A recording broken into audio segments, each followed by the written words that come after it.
ஓம் நமோ பகவதே வாசுதேவாய தன்வந்திரே அமிர்த கலசஹஸ்தாய சர்வாமாய விநாசனாய திரைலோக்கிய நாதாய ஸ்ரீ மகாவிஷ்ணுவே நமோ நமகே.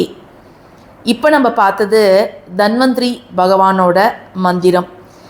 எவ்வளவு பெரிய நோயாக இருந்தாலும் அதனை பரிபூர்ணமாக நிவர்த்தி பண்ணக்கூடிய ஒரு மந்திரம்தான் இந்த தன்வந்திரி பகவான் மந்திரங்க. அனைவருக்கும் வணக்கம். நான் தமிழரசி பாலமுருகன். நாளைய தினம் வைகாசி மாதத்தோட முதல் நாள் 15/5/2026. அதோடு சேர்ந்து வரக்கூடிய விஷ்ணுபதி புண்ணிய காலம். இந்த விஷ்ணுபதி புண்ணிய காலம் வெள்ளிக்கிழமையில் வந்திருப்பது, மாதத்தின் முதல் நாளில் வந்திருப்பது. இந்த வாய்ப்பை நாம் அனைவரும் தவறவிடக்கூடாது. 60 ஆண்டுகளுக்கு ஒரு முறை மட்டுமே வரக்கூடிய ஒரு நாள். எப்படிங்க அப்படின்னு கேட்டிங்கன்னா, ஒரு வருஷத்தில் 4 விஷ்ணுபதி புண்ணிய காலம், 4 தமிழ் மாதத்தோட முதல் நாள் விஷ்ணுபதி புண்ணிய காலமாக நம்ம கருதுகிறோம். 60 ஆண்டுகள் இருக்குது, தமிழ் ஆண்டுகள் 60 ஆண்டுகள் சுழற்சியாக வரும். ஒரு விஷ்ணுபதி புண்ணிய காலம் மாதிரி இன்னொரு விஷ்ணுபதி புண்ணிய காலம் இருக்கவே இருக்காதான். ஸோ நம்ம இந்த வைகாசி மாதத்தில் நாளைக்கு வரக்கூடிய விஷ்ணுபதி புண்ணிய காலம் திரும்ப இதே போல் அமைப்போடு வருவதற்கு இன்னும் 60 ஆண்டுகள் ஆகுமா. அதனால் ஒவ்வொரு விஷ்ணுபதி புண்ணிய காலமும் நமக்கு மிக சிறப்பான ஒரு நேரம். அதனை நம்ம எக்காரணம் கொண்டும் தவறவிடக்கூடாது. ஒரு வருடத்தில் 12 மாதங்கள் இருக்குது. அதில் 4 மாதத்தோட முதல் நாள் விஷ்ணுவுக்கும் 4 மாதத்தோட முதல் நாள் பிரம்மாவுக்கும், மீதம் இருக்கக்கூடிய 4 மாதத்தோட முதல் நாள் சிவபெருமானுக்கும் நம்ம அர்ப்பணிக்கின்றோம். வைகாசி, ஆவணி, கார்த்திகை மற்றும் மாசி மாதத்தோட முதல் நாள் விஷ்ணுபதி புண்ணிய காலம் அப்படின்னு அழைக்கிறோம். சித்திரை, ஆடி, ஐப்பசி மற்றும் தை மாதத்தோட முதல் நாள் பிரம்மாவுக்கான விஷு புண்ணிய காலம் என்று அழைக்கிறோம். ஆனி, புரட்டாசி, மார்கழி, பங்குனி இந்த 4 மாதத்தோட முதல் நாள் சிவனுக்கு உரியவை. அதை ஷடசீதி புண்ணிய காலம் அப்படின்னு நம்ம அழைக்கிறோம். சூரியன் தனது பயணத்தில் ஸ்தர ராசிகளில் நுழையும் நேரமே இந்த விஷ்ணுபதி புண்ணிய காலம். சரிங்களா? ஸோ நாளைய தினம் அதிகாலை 1:30 மணிலிருந்து காலை 10:30 மணி வரை இருக்கக்கூடிய அந்த காலகட்டத்தை நம்ம அனைவரும் மிகச்சரியாக பயன்படுத்தி கொள்ளணும். இந்த நேரம் எப்படி இந்த விஷ்ணுபதி புண்ணிய காலம் அப்படிங்கிறது வருது அப்படின்னு பார்த்தீங்கன்னா, அவதாரம் எடுத்தார் பெருமாள். நிறைய அவதாரம் எடுத்தார். அதில் நரசிம்ம அவதாரம் எடுத்தபோது ஹிரண்யகசிபுவை கொன்றதுக்கு பிறகு மிகுந்த கோபத்தோடு நரசிம்மர் இருந்தார். ஸோ அவரை சாந்திப்படுத்துவதற்காக தாயார் அவரை போயிட்டு அமைதிப்படுத்தினாங்க. அப்போ அவர் லக்ஷ்மி நரசிம்மராக காட்சி கொடுத்த அந்த காலத்தை தான் நம்ம விஷ்ணுபதி புண்ணிய காலம் அப்படின்னு அழைக்கிறோம். எல்லா நாளுமே பெருமாள் நமக்கு அருள் தருவார் தான். ஆனால் இந்த நாளுக்கு என்ன பெருமை அப்படின்னு கேட்டிங்கன்னா, இந்த நாளில் அவருடைய ஆற்றல் அதீதமாக இருக்கும், அவருடைய சக்தி பல மடங்கு உயர்ந்திருக்கும்.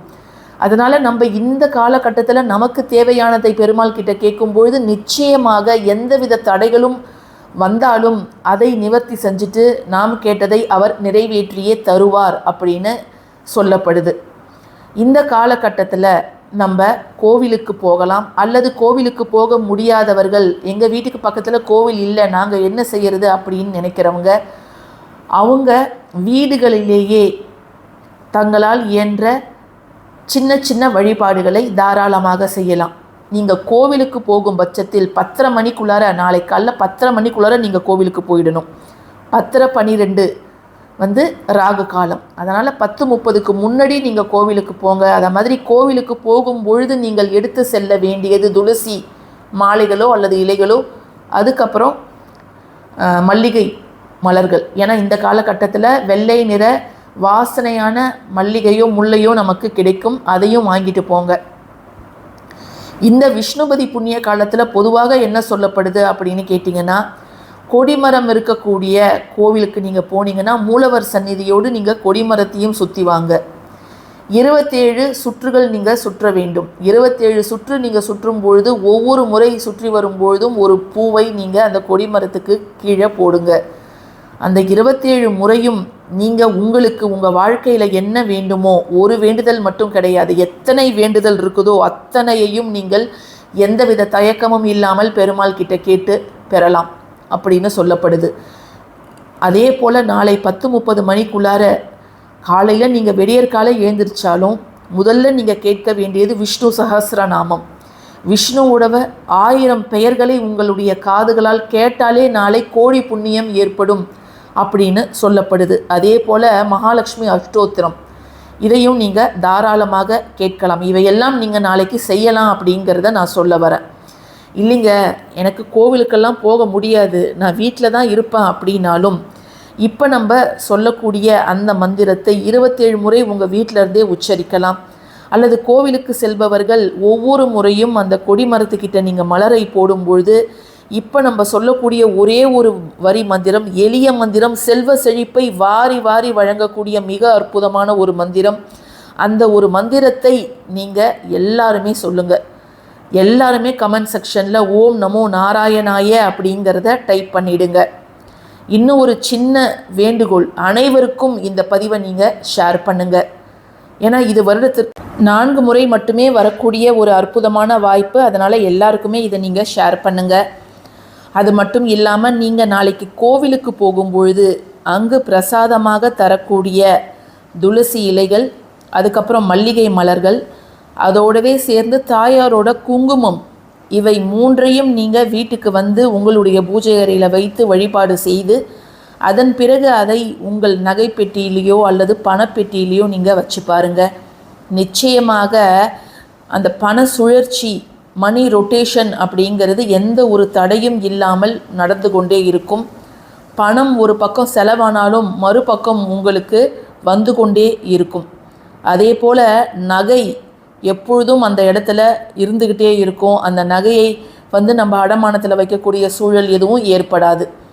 இப்படிப்பட்ட சிறப்பான நாட்களில் நம்ம சில சின்ன சின்ன விஷயங்களை செய்யும்பொழுது நிச்சயமாக கைமேல் பலன் அப்படிங்கிறது நமக்கு வந்தே தீரும். சரி, இப்போ நீங்கள் கோவிலுக்கு போனாலும் சரி அல்லது வீட்டில் இருந்தாலும் சரி, மலர்கள் அப்படிங்கிறது ரொம்ப ரொம்ப முக்கியம். 27 வெள்ளை மலர்கள் அப்படிங்கிறது ரொம்ப ரொம்ப முக்கியம். இப்போது நம்ம உச்சரிக்க வேண்டிய அந்த ஒரு வரி மந்திரம் என்ன அப்படின்னு பார்த்தீங்கன்னா, ஓம் ஸ்ரீ லக்ஷ்மி நாராயணாய நமக. இந்த ஒரு மந்திரத்தை தாங்க நீங்கள் 27 முறை உச்சரிக்கணும். விருப்பம் இருக்கிறவங்க நீங்கள் இதை எழுதவும் செய்யலாம். எப்படி ஒரு சோடசக்கலை நேரம், அபிஜித் முகூர்த்தம், அபிஜித் நட்சத்திர நேரம், இதெல்லாம் மிக சக்தி வாய்ந்த நேரங்களாக கருதப்படுதோ அதே போலவே தான் இந்த விஷ்ணுபதி புண்ணிய காலமும். அதனால் இதை யாருமே தவற விடாதீங்க. இந்த பதிவு உங்களுக்கு பயனுள்ள பதிவாக இருக்கும்னு நான் நினைக்கிறேன்.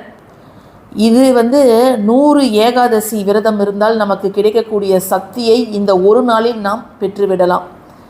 அதனால் இந்த பதிவு உங்களுக்கு பிடிச்சிருந்ததுன்னா கட்டாயமாக லைக் பண்ணுங்கள். எல்லாருக்குமே இதை ஷேர் பண்ணுங்கள். ஸோ தேங்க்யூ ஃபார் வாட்சிங் திஸ் வீடியோ. நன்றி.